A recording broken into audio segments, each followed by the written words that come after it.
Lots of fuss, lots of noise being made about tax-free savings accounts. These are the accounts that allow you to invest 30,000 Rand a year of after-tax money, but any returns that you get over the duration of the investment are tax-free. Kavir Ramjee is with Sanlam, and we've got Tracy Jensen with us. She is from 10X Investments. Kavir, these things are a stroke of genius. It's taken a long time to be there. You've been here since the genesis. When Treasury started and the industry started talking about this, you were probably like the North and the South Pole in terms of how far apart you were. Yeah, I think it's been quite a process. I think Treasury started talking about this in September 2012 when they released the original paper on it. And I think it's come a long way since then. I think it's a tremendous opportunity for individuals to save tax-free, and I think they should make use of it. Okay, two main options. You can do cash, so you can go into the equivalent, I suppose, of a money market account, or you can actually go into an equity-based product, almost like a unit trust. That's actually the way I think that the UK ISAs have been structured. So you get a cash ISA and an equity ISA. In South Africa, it's not quite structured in that particular way. You can have any sort of product in a tax-free wrapper as long as it complies to Treasury's restrictions on what that product should look like. So they've got quite strict restrictions on the features of the product, but as long as the vehicle complies and you meet one of the requirements for being an issuer of the product, you can get the tax-free benefit. Well, Tracy, I mean, you're here, you know about the products, but you're not allowed to issue them. Why not? Yeah, we did find that quite unusual. We're not classified as a CIA, so you. A CIA? I mean, be careful. You don't use spy terms in South Africa at the moment. You get yourself beaten up or thrown in jail. We're not a unit trust Okay. in essence. And strange enough, retirement funds aren't allowed to offer them, and retirement funds is exact same structure in terms of it's tax-free. But is that not quite clever? Because we don't want people thinking that these are retirement funds, because they're not. They're sort of supports to retirement funds. That strikes me as being quite a sensible move, Kavir. Yeah, I mean, I'm not sure the reason for not allowing it for not allowing retirement funds to offer it, but you're 100% right in that these are quite separate vehicles from retirement savings. They shouldn't be treated the same as saving for retirement. Those are quite separate needs. And I think a tax-free product can serve quite a different need to retirement savings. Okay, so Tracy, here we've got a situation where you're not allowed to offer them at this stage. My guess is, and knowing Stephen Nathan, your founder and chief executive, he's working on a plan. We are looking at potentially launching them. We're definitely going to be launching a unit trust later this year. And then we're going to consider, we haven't finished assessing, but we are probably going to launch the tax-free savings account in addition with that. It makes sense, doesn't it? I mean, if you could do the tax-free savings account in an index format, in other words, you get a couple of basis points of fees rather than a couple of percentage points of fees. Yeah, absolutely. It's very much aligned. So they've spoken about diversification, having a simple product, having reasonable fees, and all of that aligns with the way we run our funds. A financial advisor sent me an email the other day. Kavir, you're going to love this. He said, by all means, this is a great opportunity. You've got to take out the maximum every single year, 30,000 Rand a year. Just don't do it through a life insurance company, because you guys are going to rip the ring out of it in terms of fees. That's not true at all. I think you've got to look at it from the total picture. You've got separate fees for advice, you've got separate fees for admin, and you've got separate fees for asset management. And you've got to base it depending on how much you value each one.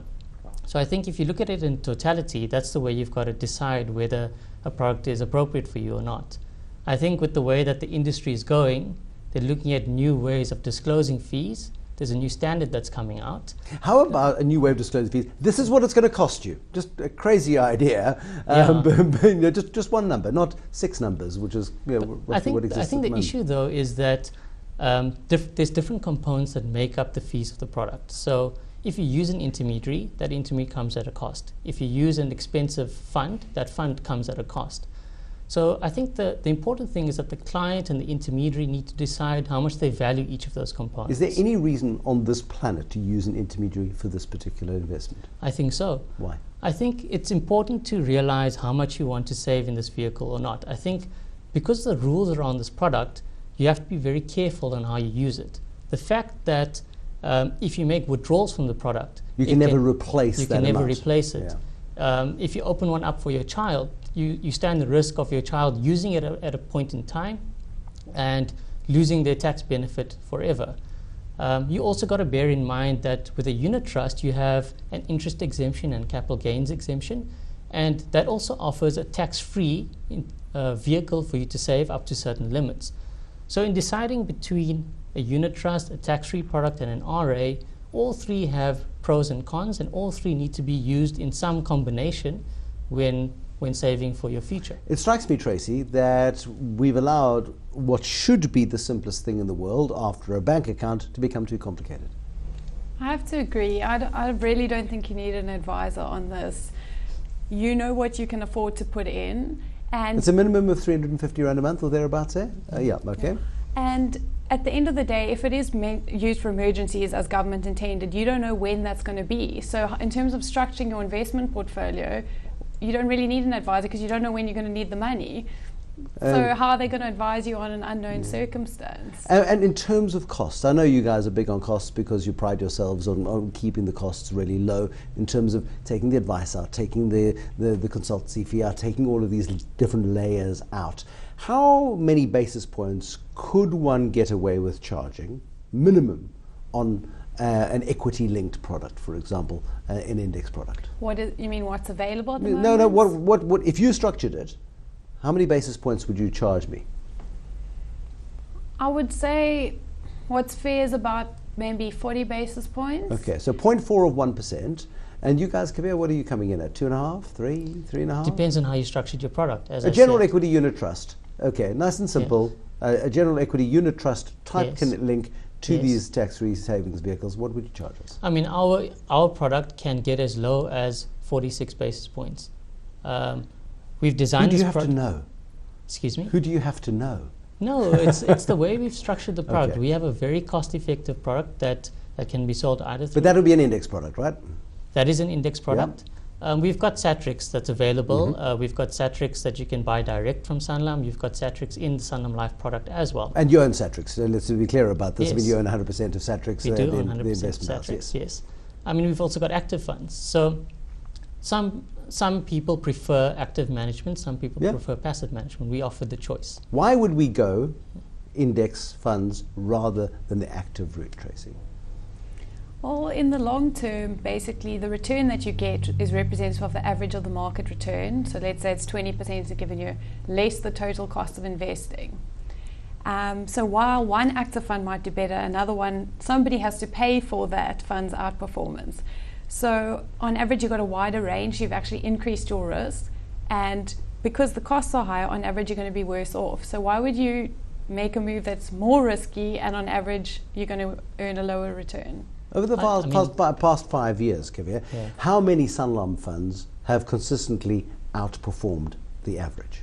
I actually don't have those numbers offhand. But what I agree with... Generally, the rule is, Tracy, I mean, there was a number the other day in the UK, 99% of funds underperform the index. That seemed a little bit crazy. Yeah. But we can easily say 75 to 80% in South Africa underperform the index. Fair comment? That is more or less. I agree. It is a zero-sum game if you take the universe of active management funds. I mean, they're going to be... There's losers and there's winners. But having said that, we don't offer the universe of active funds on our platforms. We try and offer the guys that have a reputation, that have good due diligence processes, that have a consistent record of outperforming the index. Yes, there's going to be cases where they underperform, and that's just the way active management works. So we don't. In an underperforming year, do I get a discount on the fee? No, I don't. And that's the problem. I mean, if we're going to be taking full advantage of these tax-free products, if we're paying away 2 or 3 percentage points to an advisor and to an active manager and all of these things, well, it can get to about 3% or thereabouts. Would we disagree in total?